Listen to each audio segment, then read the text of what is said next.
Nobody was really talking about empowerment. I heard a lot of talk about self help and self improvement and personal growth and development.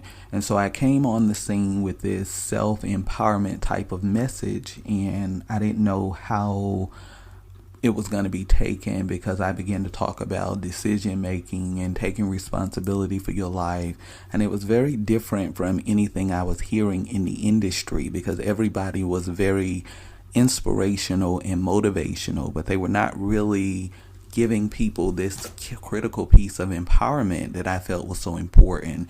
And so I came onto the scene talking a lot about the importance of development and decision making and how all of this really charts the course to transformation in your life. And so what I did is I just said I'm going to flow with this vein, and then I began to see people shifting to more discussions around empowerment. But this is what I believe. I believe with all my heart that we live in a decision domain. We live in a domain that has been designed and constructed and engineered by decisions, and that decisions are ultimately determining everything about your life. You know, in this age of positivity and positive thinking, positive vibes, positive affirmation, if you're not careful, you'll get lost in that. And what I've seen is that people are so positive and so inspired and motivated, but they're not getting results in their lives. And like I said before, a couple of weeks into January, most people have given up on their dreams, their goals, their aspirations, and they've kind of returned to life as usual. I don't want that to be the case for you. And so I'm devoting this time to this series and some very interesting topics this year because we want to help you live a more empowered life. And I know that it takes more than positive thinking and motivation and inspiration to change your life. It's not that I'm against inspiration and motivation because, as I've told you many times before, many people have been inspired and motivated by my life and the work that I've done around the world. But it's more to it than that. I don't just wake up and just inspiration and motivation and I do the things I do. It's some very intentional things that you have to do. And one of the first things I had to do is to make a decision. Why is this so important? This is important because I talk to so many people, and what I've discovered that whether they live in the United States, whether they live in London or Paris or Africa or South Africa or Asia or you name it, many people are very skilled at articulating what they don't want. The problem is that I have seen a lot of people that cannot articulate what they want. And when you cannot articulate what you want, you cannot attract into your life what you really want. And so what I've seen over the years is a lot of people rehashing over and over what they don't want, but unable and unskilled in articulating the things that they do want.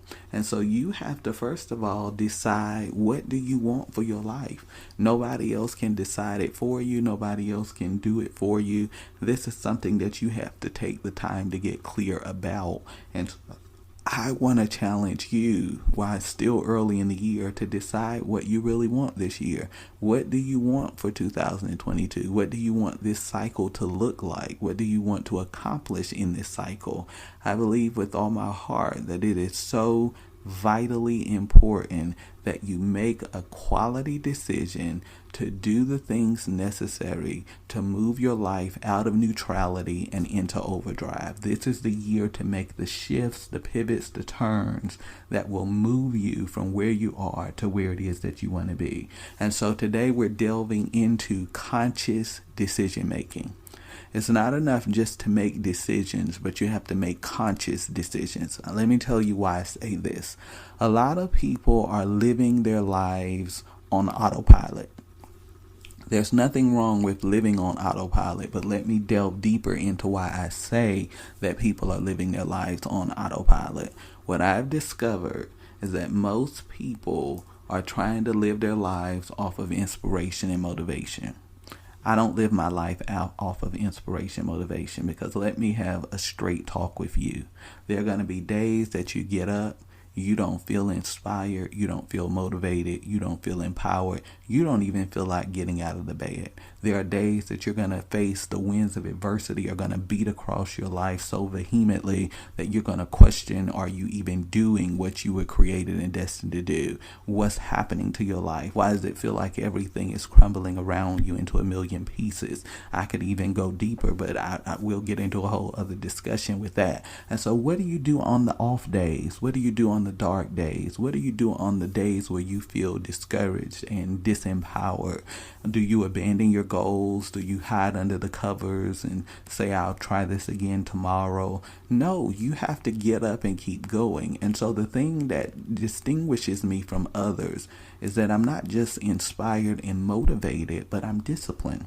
And so when other people are doing what they feel like doing, what they want to do, what they elect to do, I'm doing the things that I have to do so that I can see consistent results and breakthrough in my life.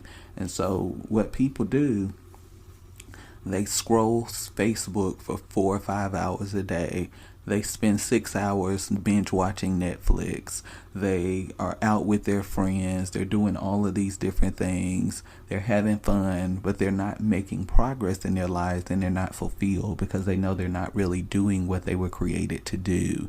And so what I'm challenging you to do today is to understand that you have the power to transform your life, but it begins with decision. And so the reason I'm on autopilot is because I'm disciplined. I'm getting results. People like, how do you write 10 books? How do you have a podcast that's been on for over a decade? How do you influence the people that you've influenced and do the things you're doing? It's because it's a discipline to me. It's not about how I feel. It's not about what's happening in my life. These are things that are going to be done no matter what.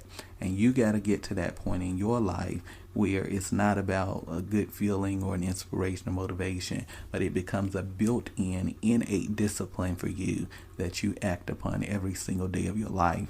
And so what I want you to understand is that your success cannot be neutral and will demand a non-negotiable decision. This is the year I decree over your life that you will make a non-negotiable decision. That means that I'm not consulting my feelings. I'm not consulting my friends. I'm not consulting my family.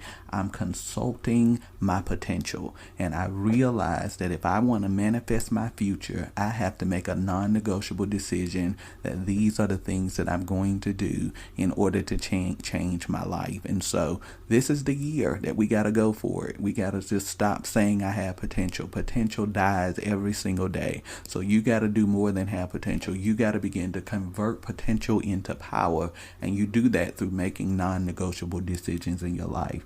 Motivation without a made-up mind will quickly reduce your life to mediocrity. I cannot tell you how many people I see and talk to that are living mediocre lives because they have not made up their minds.